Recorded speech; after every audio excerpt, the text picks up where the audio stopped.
Hey everybody, I'm really glad that you're here. In this video, I'm going to talk about a technology that I think has a lot of potential for learning and teaching.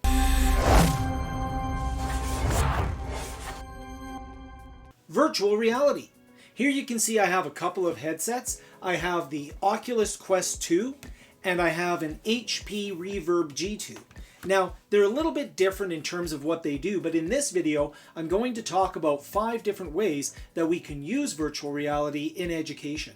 And I'm also going to show you a bonus tip at the end of the video on how we can actually create content within these virtual worlds. Let's take a look at each of these devices first, and then we'll start looking at the 5 tips and the bonus tip for this video. Now, the first device is the Oculus Quest 2. This is a fantastic device which is a standalone device. It doesn't need to connect up to a computer in order to work. You can actually connect it up to the internet, download content directly to the device, and it can act independently from a computer. And then I have the HP Reverb G2.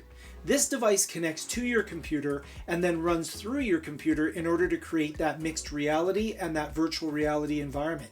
Now, both of them are great, but for this video, I'm going to concentrate a little bit more on the Oculus Quest 2, and a lot of the videos and the screenshots that I show you will be from the Oculus environment.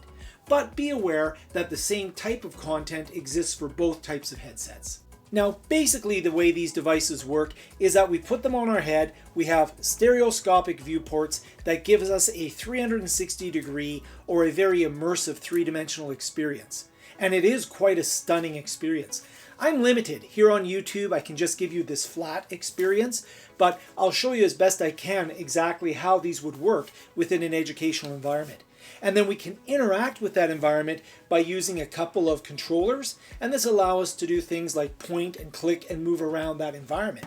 So we not only have sensors on the headset itself, which allows me to know where I'm looking in space, but we also have hands that we can bring into that environment, or whatever the case may be. When we look at any type of educational transfer, we can look at static or passive type of experiences, and then we can look at a more active or immersive type of experience. So a passive experience would be, for example, this YouTube video. It is somewhat passive. I'm not asking you to do anything. I'm not asking you to interact with it. If I wanted to create interaction, I could say something like hit the like button, subscribe, and share with colleagues. That would be interactive, and a good interaction at that. But for the most part, it's a pretty passive experience. Now, when it comes to a virtual environment, we can absorb information, we can participate and take things in passively, look around, but even the act of looking around creates an immersive experience, which creates activity. So even though I might be, say, watching a video or something within the virtual environment, the fact that I can move my head around and explore that environment actually creates a more immersive and an active type of participation. So let's have a look at 5 ways that I believe virtual reality will be useful in education and learning. First, we have documentaries. Now, we've all seen documentaries in the classroom before. It's a great way to start a conversation about science or a social issue. We have the students watch a documentary, and then after watching that documentary, they are able to discuss it in groups, or we're able to give them an assignment on it. In some way, we're able to interact with what we've just seen. Well, the virtual world goes way beyond that. We're in an immersive documentary, and there are many, many different subject areas that are available already in things like the Oculus Store. For example, there are documentaries on science, there's documentaries on social issues, there's documentaries on nature. There's a huge library that's already starting to be developed that we're going to be able to take advantage of. And those documentaries actually create that immersive participatory experience before we discuss it in a group or before we write a paper on it. So for example, let's say I'm watching a nature documentary on elephants. It's one thing to see a screen with some shots of an elephant. It's another thing to be in that immersive documentary where the elephants are walking around me. You get the sense that you're actually there with those elephants. And I've seen a number of documentaries on social issues. For example, I saw a documentary on famine in Somalia, and it was absolutely chilling how emotionally powerful it was to be sitting in a medical clinic with children that were starving. It was horrible. And it really had an impact on me individually because I felt more immersed in that environment. And that's something that we can share with the students as well. They can experience it more immersively so that they come out of it not just with a structured knowledge of something that exists, but with an emotional knowledge as well. So documentaries are a great feature, and there are tons and tons available on the Oculus and on other VR platforms. An example of how virtual reality in the classroom can be used to help create an awareness of real-world social issues, we can look at something like marine habitat. Students could use their headset to have an immersive experience where they're in the marine environment, where they're looking at marine mammals, where they're looking at that ecosystem. And then they could ask themselves the question, what's happening in the real world to those environments? Well, in the case of the marine environment, it's being polluted. There is a lot of garbage being dumped into the oceans and riverways leading to those oceans, and organizations like TeamSeas are seeking to remove trash from those environments. TeamSeas is on a mission to raise $30 million in order to remove 30 million pounds of trash. Maybe this is an opportunity for students to do fundraising to participate in that solution to the real-world problem of garbage and trash in the oceans and the riverways. Visit teamseas.org, check out what's happening there, and look at some of the work that they're doing to try to protect those environments in the real world.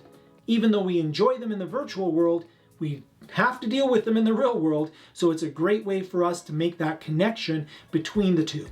Now, the second way that we can use virtual reality in the classroom is by traveling the world.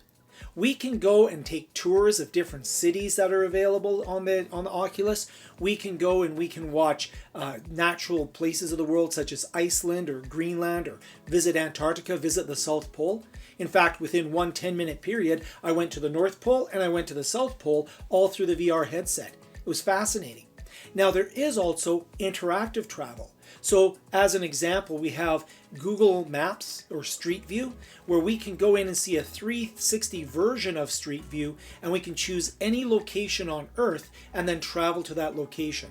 I shouldn't say any location. It will be limited to what Google's actually filmed at this point, but there are thousands and thousands of possibilities of where we can travel to. Imagine this in a classroom where you're discussing some country somewhere in the world. You can actually have students visit the streets of that country, to look around them, to see what's around them at that point in time. It's a fascinating thing, and it's a very powerful way to travel the world without having to actually travel the world.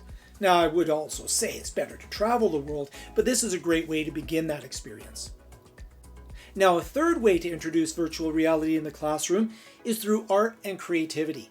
There are many artists and creative professionals that are creating unique content for the virtual three-dimensional worlds. We're able to go in, we're able to travel through their art pieces, whether it's a traditional artist through an exhibit, or whether it's an artist that's doing something new in the virtual space. It can really open up students' creativity and give them a sense of the world of art and experiencing that art in a very visceral way. A fourth way to use virtual reality in the classroom is through events and people, the social aspect.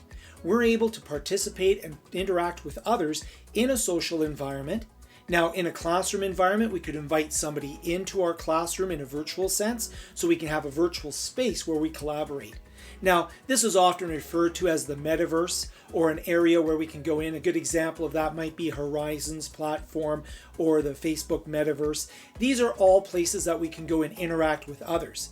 Now, we can of course have personal social interactions in the Metaverse, but we can also have more structured events that occur. So for example, a lecture or a conference or symposiums where we can go and participate and have other people speaking to us through a virtual avatar, but still in a meaningful way where we are actually engaged with them, even though we may be geographically separate. And we're not just engaged with them, for example, in a Teams meeting or a Zoom call, we're engaged with them in that interactive, immersive environment that creates more of a sense of connection. A fifth way that we can use virtual reality in the classroom is fitness and well-being. Now, one of the things that we know is that the connection between mind and body is very, very strong. So actually working with things like fitness activities or body movement or meditation or mindfulness can really help students in all aspects of their studies and all aspects of their life. And there are some really good fitness apps and some really good meditation apps that are available on the virtual reality devices that we have today, which can help students experience that without having to go to a class, without having to travel outside of that environment. They are able to go in and experience what some of these activities might look like and actually get meaningful results from them. Being in an immersive environment where they can just relax, or being in an environment where they can move their bodies, is going to be something that helps them with all of their studies. Now, what about creating for the virtual environment? There's really two different types of creation that I see within virtual reality right now. The one is where I go into the virtual environment and I use tools within that environment to create something. A good example of an in-console development tool set would be something like the Horizons platform, where we can go in and we can create our own virtual world and then invite other participants to come and experience it. That's all done within the virtual reality console. And if I want to bring the real world into the virtual world, then I'm going to need some sort of device to capture 360 video. This here is a little GoPro MAX, and the GoPro MAX has two wide-angle lenses, one on each side of the device, that captures a 360 image as it occurs. This can be very useful because it involves less post-production. I don't have to stitch together a whole bunch of camera images. I don't have to have a whole bunch of cameras. And this is one of the 360 cameras that's available today. This is quite a good one. I like the GoPro MAX. And what we can do is we can create, say, a hike, and then we can share that with other people so that they can also participate on that adventure with us. So we can create inside the virtual reality headset by creating virtual world, or we can take 360 cameras and we can bring the real world into a virtual space where we can then augment it and interact with it in new ways. So in this video, you have seen how we can use virtual reality as part of a learning and teaching journey, and I hope it's something that you consider exploring. The price of these headsets has come down dramatically. I'm also very interested in augmented reality, which would involve something like a HoloLens. That's a device that I have to wait until the price drops a little bit before I'll bring it into my own teaching. But for now, these are very inexpensive devices that can add a lot, well, not very inexpensive, but they're somewhat inexpensive devices. Maybe for a school, could buy a couple of the Oculus devices and then share them around the classroom, and you can design lesson plans where students interact in the virtual world, come out of that virtual world and interact in the real world, so that there's a bit of a back and forth there. They're very powerful devices. They have a lot of potential, and that potential is starting to be realized today. Thanks for watching. Subscribe and share this with other colleagues that might be interested.